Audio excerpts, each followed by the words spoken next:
UP में उपचुनाव को लेकर तमाम राजनीतिक दल अपने वोट बैंक को साधने में लगे हैं।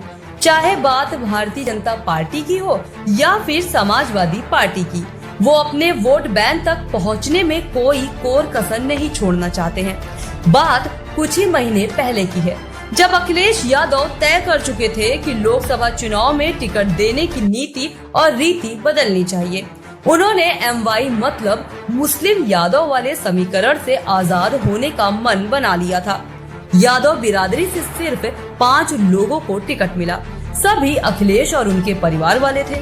वहीं लोकसभा की 63 में से बस 4 सीटों पर मुस्लिम उम्मीदवार खड़े किए गए। हालांकि ये सभी उम्मीदवार जीत भी गए। आपको बता दें कि पीडीए के सामाजिक समीकरण में अखिलेश यादव का फोकस गैर यादव, OBC और दलितों पर रहा है। वे ये मानकर चल रहे थे कि यादव और मुस्लिम वोटों का बंटवारा नहीं होगा। ऐसा ही हुआ।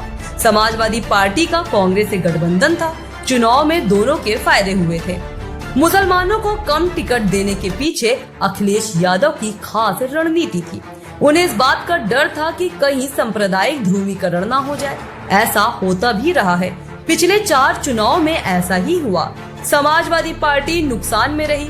मुस्लिम प्रत्याशी होने उसके खिलाफ हिंदू वोटरों को एकजुट करने में बीजेपी को महारत है। अखिलेश यादव ने इस बार ऐसा कोई मौका नहीं दिया, जिसके नतीजे अब सबके सामने हैं। बीजेपी की यूपी में 29 लोकसभा सीटें कम हो गई। समाजवादी पार्टी ने अब तक सबसे अच्छा प्रदर्शन किया।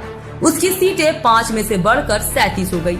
लेकिन यूपी के उपचुनाव में अखिलेश यादव ने टिकट देने का फार्मूला बदल ही लिया। पीडीए के फार्मूले में इस बार उनका फोकस मुस्लिम नेताओं पर रहा है। विधानसभा की 9 में से 4 सीटों पर समाजवादी पार्टी ने मुस्लिम उम्मीदवार उतार दिए हैं। समाजवादी पार्टी के अध्यक्ष अखिलेश यादव अगले विधानसभा चुनाव से पहले मैसेज देना चाहते हैं। ये संदेश मुस्लिम समाज के लिए है। राज्य में 20% से भी अधिक मुसलमान वोटर हैं। अखिलेश यादव बताना चाहते हैं कि मुसलमान के लिए समाजवादी पार्टी के अलावा कोई विकल्प नहीं है। पार्टी के सबसे बड़े मुस्लिम चेहरे आजम खान सीतापुर जेल में हैं। उनके छोटे बेटे और पूर्व विधायक अब्दुल्ला आजम हरदोई की जेल में बंद है। दोनों चुनाव नहीं लड़ सकते हैं। यूपी के पूर्व मुख्यमंत्री कुदंकरी में चुनावी रैली कर रहे हैं। रैली के बाद वे सीधा रामपुर गए और यहाँ वे आजम खान के परिवार वालों से मुलाकात भी किए। अखिलेश यादव के रामपुर दौरे को मुस्लिम पॉलिटिक्स से जोड़कर देखा जा रहा है। कुछ लोग इस बात को हवा दे रहे हैं कि आजम खान को मुसीबत की घड़ी में उनकी किस्मत पर छोड़ दिया गया।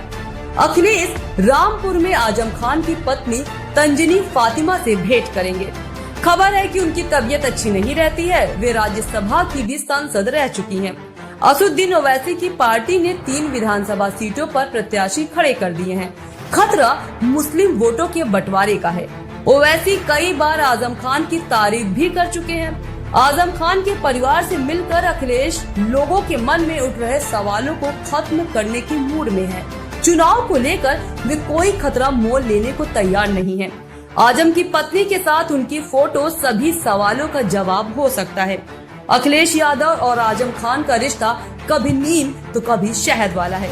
लोकसभा चुनाव में मिली शानदार कामयाबी के बाद अखिलेश अब सब मीठा मीठा ही चाहते हैं। इसलिए उन्होंने आजम खान की चौखट तक जाने का फैसला किया।